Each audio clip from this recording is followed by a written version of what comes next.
Praise the lord. మన ప్రభువైన యేసుక్రీస్తు నామములో మీకు అందరికీ వందనాలు, శుభాలు. మరొకసారి దేవుడు మనందరినీ సజీవులుగా ఉంచినందుకు ప్రభుకే మహిమ కలుగునుగాక. ఈ దిన దేవుని వాగ్దానము మత్తయి సువార్త 6వ అధ్యాయము 8 వచనం. మీరు మీ తండ్రిని అడుగక మునిపే మీకు అక్కరగానున్నవేవో ఆయనకు తెలియను.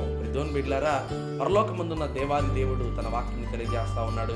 పరలోకమందున్న తండ్రి నువ్వు అడగక మునిపే నీ అక్కర్లవేవో సమస్తమును దేవునికి తెలిసినటువంటిగా కనబడతా ఉంది. అవును కదా, నీ హృదయంలో ఆలోచన రాకమునిపే, నీ తలంపులు రాకమునిపే దేవుడు సమస్తమును ఎరిగిన వాడిగా కనబడుతున్నాడు కదా.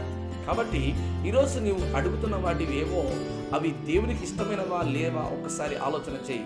అడగడం ప్రతి ఒక్కరు అడుగుతూ ఉంటారు. అయితే ప్రభువా, నేను అడుగుతున్నవి నాకు సరైనవా కావా, అవి నా జీవితానికి ఆనందకరంగా దీవెనకరంగా ఉంటున్నాయా లేవో, అవి నాకు నీ చిత్తమైతే దయచేయి ప్రభు అని ప్రభుని అడిగేవాడిగా నువ్వు కనబడాలి. మొదటిగా దేవుని వాక్యం అని తెలియజేస్తా ఉంది. మొదట నీవు ఆయన రాజ్యాన్ని, ఆయన నీతిని వెతుకు అని దేవుని వాక్యం తెలియజేస్తా ఉంది. మరొక వాక్యంను గమనించగలిగితే, మీరు చెడ్డవారై ఉండి మీ బిడ్డలకు మీరు శ్రేష్టమైన ఈవులు ఇవ్వటకు మీరు అంత ప్రయాసపడతా ఉంటే, పరలోకమందున్న తండ్రి ఎంతో శ్రేష్ఠుడు, గొప్పవాడు, పరిపూర్ణుడు కనుక ఆయన అడగక మునిపే నీ అక్కర్లు సమస్తము తీర్చేవాడిగా ఉన్నాడు. కాబట్టి ఈ దినాన్ని నీవు ఏమడుగుతున్నావో వాటికంటే ముందుగా, దేవా నేను నీ రాజ్యంలో ఉండుటకు, నీతో నివాసము చేయుటకు మొదటగా నీవు నాకు అది దయచేయి ప్రభు అని, నీ రాజ్యము నీ నీతిని దయచేయి ప్రభు అని అది అడిగి దేవుని దగ్గర నువ్వు పొందుకోవాలని ప్రభు వాక్యం తెలియజేస్తా ఉంది.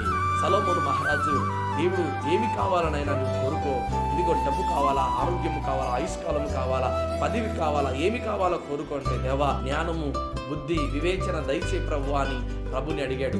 వాటితో పాటు దేవుడు ఇదిగో ఐశ్వర్యము, పేరును, ఆరోగ్యము అన్నిటినీ కూడా దేవుడు ఆయనకు అనుగ్రహిస్తూ వచ్చాడు. ఈరోజు మొదటగా దేవుని పనిని, దేవుని రాజ్యాన్ని, నీతిని నువ్వు అడగగలిగితే నీ అక్కర్లేమో సమస్తమును దేవుడు తీర్చగలిగిన వాడిగా ఉన్నాడు. అందుకే ప్రభు సన్నిధానంలో విజ్ఞాపన ప్రార్థన చేయగలిగితే దేవుడు తప్పకుండా దయచేస్తాడు. కాబట్టి అడగక మునిపే అక్కర్లు తీర్చే గొప్ప దేవుడు మన పక్షాన ఉండగా మనం దిగులు పడాల్సిన అవసరం లేదు. దేవుని బిడ్డారా, కాబట్టి నువ్వు అడుగుతున్నవేమో అవి నీకు అవసరమా లేదా అని నువ్వు ఆలోచన చేస్తూ ఉంటావు. అయితే దేవుడు అవి నీకు ఇస్తే నువ్వు సంతోషంగా ఉంటావో లేదో దేవుడు ఎరిగినవాడు కనుక ఎప్పుడు ఏమి ఇవ్వాలో ఆయనకు బాగా తెలుసు. అందుకే ఆయన అంటాడు, మీరు అనేకమైన పిచ్చుకల కంటే శ్రేష్ఠులు కారా. కాబట్టి దేవుడు తప్పకుండా నీ కోరిక, నీ ఆలోచన యావత్తును నెరవేర్చి సమృద్ధిగా దేవుడికి దయచేయను గాక. ఆమేన్.